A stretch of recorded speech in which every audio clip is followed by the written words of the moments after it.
nongeye kuramutsa abakunzi b'urubuga BF aho badatangwa kugira ngo batwereke urukundo rw'ibiganiro tugenda turabashikiriza bigiye bitandukanye.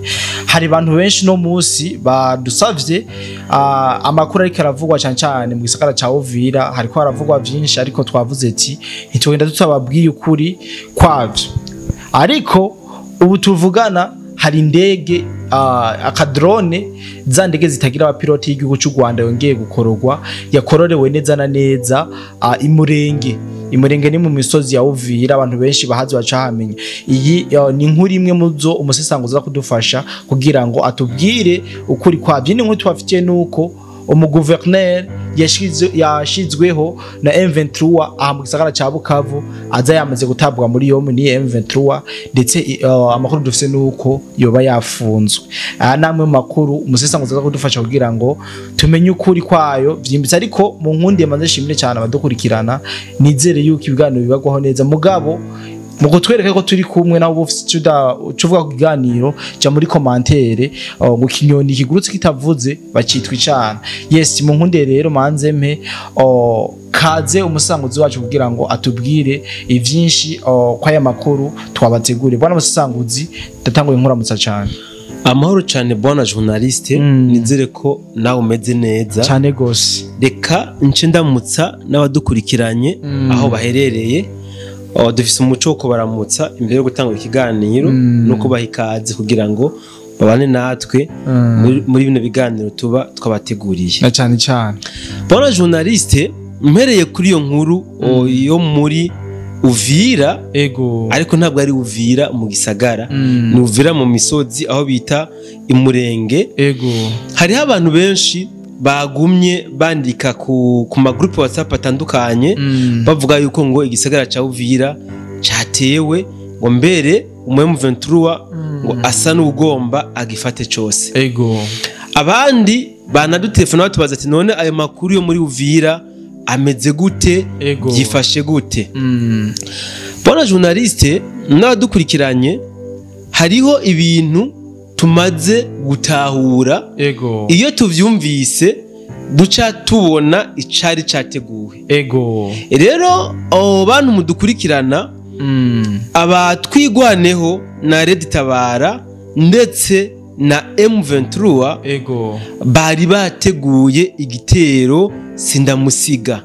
Kandi bwana journaliste, ibi mu kiganiro cejo twarabivuze cyane gose. Twaravuze yuko hariho igitero kiriko kiragabwa gishobora kuyu munsi canke ejo, kuko twari tumaze kubona ibimenyetso. Ico gitero uyu munsi rero novuga yuko caburijwemwo, carase. Suwa ngo carase, caburijwemwo. Uti byagenze gute? Twigwaneho na M23 bari kumwe na Red Tabara bazindutse nkuko bisanzwe bitegurira urugamba. Aba FDNB, Wazalendo na FRDC nabiyo nkuru bari bamaze kuyimenya bugica. Magingo rero aba M23 ijya kuwarisa M23 na twigwaneho hamwe na Red Tabara imbere yo kugira ngo bakoroke baje ku rugamba, baje kuri tere, babanje kurungika intasi zabo. Intasi zabo rero bakoresha abantu donc abantu nyene, abantu ubwana bukiri buto, baba bafite abandi bakora borana mu micungararo, bagomba kugamamwe ibitero, baca barungika na drone, bwa budege butagira abapilote, kugira ngo kabazanira amasanamu kabereka ahantu aba FDNB bari, aba Wazalendo bari na FRDC bari.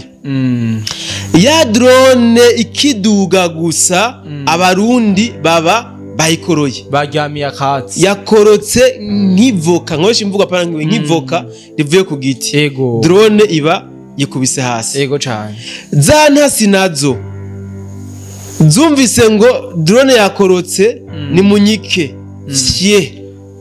baburi wirengero.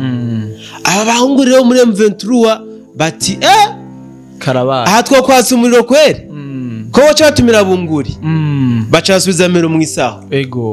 igitero cyabo rero nuko cyaburijwemwo bwana journaliste ego nta migwano yigeze iba mu gisagara ca Uvira ahubwo igitero cyari categuwe mugabo capfuvye iyo nkuru rero sindayitebako nca mvuga abadukurikirana baze kukwandikira ubaha ijya foto ya drone yakorotse neza cyane drone kabisa yakorotse y'igihugu cy'u Rwanda kandi yari drone vraiment ikiri nshasha ira ku foto kandi ubona ko vraiment drone igezweho yo kubinga bwa none itandukanye nawe drone buto dusanzwe tumenyera. Asante sana bwana Musesanguzi, hari abantu benshi bari badusavyeho makuru mugabo reka tubashimire kuko bayakurikiranye bumvise n'ivyo Umusesanguzi yashoboye kudutororokaniriza aho muri Uvira. Yes ngo nabivuze mu ntangamarara bwana Musesanguzi, hari amakuru dufise yuko uyu mu gouverneur yashizweho na M23 ndavuga mu gisagara ca Bukavu yoba yafunzwe akanafungwa n'abamusizeho neza cyane. Ni ikintu rero dushaka udusobanurire utubwire ngene vyagenze nico bacatumye aba bamusizeho bongera baramufunga. Sasa bwana journaliste burya urupfu n'imfane birajana urupfu n'imfane birajana kandi mu Kirundi arundi mugani bavuga ngo abasangiye ubusa bitana ibisambo bitana ibikoko.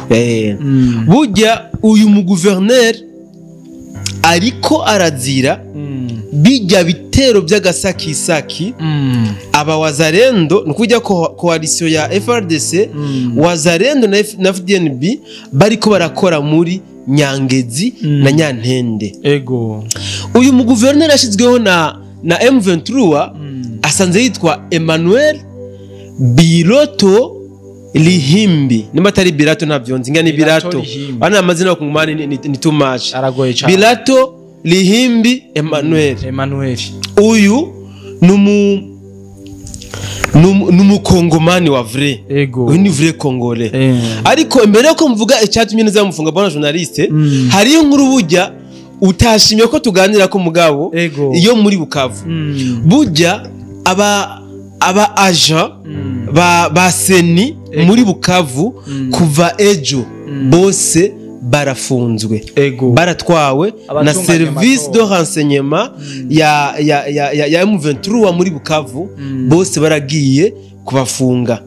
Nukuvuga bon singo systeme ko bagiye kubafunga hari naho usanga baranabishe kuko inkuru dufise nuko barabahagaritse batashoboye gusubira kubonegwa irengero ariko ku makuru ariko arahwihwishwa muri Bukavu ngo avuga yuko boba babatwaye kugira ngo bashobore guhereza ajya amakarte d'électeur ajya amakarata y'amatora ku banyarwanda bagomba ko baca banoma donc babahereze amaposte muri Bukavu uko bavyitwe yuko ari abakongomani nukubona abanyarwanda bateguwe bagomba kugira ngo ba gouverneur bagomba kugira ngo ba administrateur aba chef de quartier n'ibindi muri iki gisagara ca Bukavu ngo niyo mpamvu rero aba agent baseni muri Kongo muri Bukavu babatwaye ngo bashobore kuraba ko bokorera aya ma identité cyangwa se ama carte d'électeur kuri bano banyarwanda bateguwe. Ibi rero bwana journaliste birafitanye isano n'iri fatwa rya Emmanuel gouverneur yarashizweho na M23. Uyu Emmanuel yagirizwa ko ngo bamubonye ariko aganira n'ababa wazarendo bamwe twavuga binjira muri Bukavu bakakirwa neza n'abenegihugu muri Bukavu rero ngo bibajije ko boba bariko baradiringa n'abajya bawazarendo kugira ngo abahe plan zingene bufata Nyangezi Nyantende na Bukavu mu Kanyisase. Nico rero uyu Emmanuel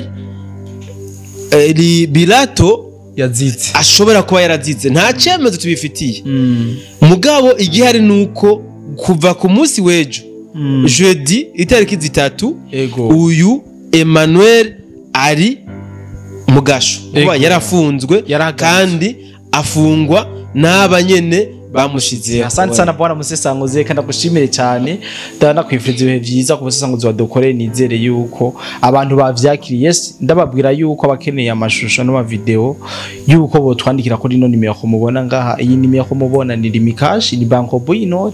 Iyi nimero ni vyose ushobora kutubaza nico wifuza cyose. Reka rero nsaba Musesanguzi kugira ngo abike bantu, ndibaza yuko twongera kubana mu bindi biganiro. Okay, bwana journaliste, reka mwana abanike abantu badukurikiranye, ndabasezere ndabipfuriza kugira ibihe byiza, kuroranirwa mu byo barimwo. Imana ibarinde mikoshi ibaha amahera amafaranga n'amahoro. Sawa sawa kabisa. Kandi ndababwire ati ijoro ryiza, abatanguye weekend abandanye baryoherwa, turabakunda cyane. Bye bye.